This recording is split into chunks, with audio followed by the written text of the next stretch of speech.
Perkenalkan, nama saya Sang Ainur Maitasari. Saya dari kelas B di 3 Fisioterapi semester 1. Selamat menyaksikan. Oke guys, jadi gue di sini bakal jelasin ke kalian tentang anatomi jantung. Nah, kalian tahu nggak sih apa itu jantung? Jantung adalah organ tubuh yang terdiri dari kumpulan otot yang berfungsi memompa darah ke seluruh tubuh. Nah, rata-rata jantung manusia itu berdenyut selama 72 kali per menit. Nah, kalian bisa bayangin nggak sih? Kalau misal per menit, satu menit lah. 1 menit itu jantung itu nggak berdetak sama sekali. Apa yang akan terjadi pada tubuh kita? Nah, lanjut aja ya guys. Sekarang gue bakal jelasin tentang letak jantung. Kalian tahu gak sih letak jantung di mana? Kalau kalian raba, jantung itu kan ada di kiri ya, di kiri dada kita. Nah, itu tepatnya ada di cavum thora anterior atau rongga dada bagian depan, samping kiri sternum, di atasnya diafragma, dan pangkalnya terdapat di belakang kiri antara kosta 5 dan 6. Kalau kalian palpasi, ada di 2 jari di bawah papila mamae, atau kalau yang itu tuh namanya papila mamae itu puting susu.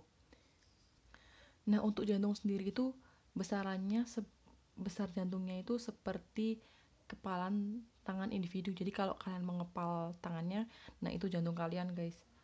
Nah, untuk panjangnya sendiri itu 12 cm, lebarnya 8 sampai 9 cm. Nah, untuk beratnya untuk laki-laki itu sekitaran 310 gram, kalau yang cewek 255 gram. Oke, jadi sekarang kita akan bahas tentang lapisan jantung. Di jantung itu ada 3 lapisan. Yang paling luar itu namanya epikardium, yang tengah namanya miokardium, dan yang paling dalam namanya endokardium. Nah, di epikardium ini terdapat 2 lapisan lagi. Yang paling luar itu namanya perikardium parietalis, yang dalam itu namanya perikardium visceralis. Nah, di antara lapisan tersebut terdapat cairan yang berfungsi untuk membantu jantung ketika dia berkontraksi agar tidak terjadi gesekan atau benturan. Jadi untuk meminimalisir benturan antar lapisan. Nah, selanjutnya saya akan bahas tentang lapisan miokardium. Di sini terdapat serabut-serabut otot jantung yang akan berperan aktif terhadap kontraksi jantung. Nah, di miokardium ini merupakan lapisan paling tebal di antara lapisan-lapisan yang lain. Nah, dinding ventrikel itu lebih tebal dibandingkan dengan dinding atrium, karena dinding ventrikel itu yang akan memompa darah ke seluruh tubuh. Nah, di situ terdapat sel kontraktil dan sel konduksi yang akan berperan aktif terhadap kontraksi jantung atau gerak jantung. Selanjutnya kita bahas di bagian lapisan endokardium. Di bagian lapisan endokardium ini terdapat pembuluh darah, arteri, dan vena. Nah, di lapisan endokardium ini itu akan berhubungan langsung dengan atrium atau ruang-ruang jantung. Oke, sekarang kita akan membahas tentang ruangan yang ada dalam jantung. Jadi di dalam jantung itu terdapat 4 ruangan yang yang terdiri dari 2 ruang atrium dan 2 ruang ventrikel. Ruang atrium kanan dan ventrikel kanan, terus ventrikel kiri dengan atrium kiri. Nah, di atrium kanan sama ventrikel kanan itu tempatnya darah akan CO2. Kalau yang atrium kiri sama ventrikel kiri itu tempatnya darah akan kaya O2 atau oksigen. Nah, selanjutnya kita akan membahas tentang katup yang ada dalam jantung. Nah, untuk katupnya sendiri itu ada 4, tapi dia terdiri dari 2 katup atrioventrikular dan 2 katup semilunar. Nah, untuk yang atrioventrikular itu yang katup tricuspidalis itu terdiri dari 3 katup yang terdapat di antara atrium kanan dan ventrikel kanan. Untuk katup bicuspidalis itu terdapat 2 katup dan itu terdapat di antara atrium kiri dan ventrikel kiri.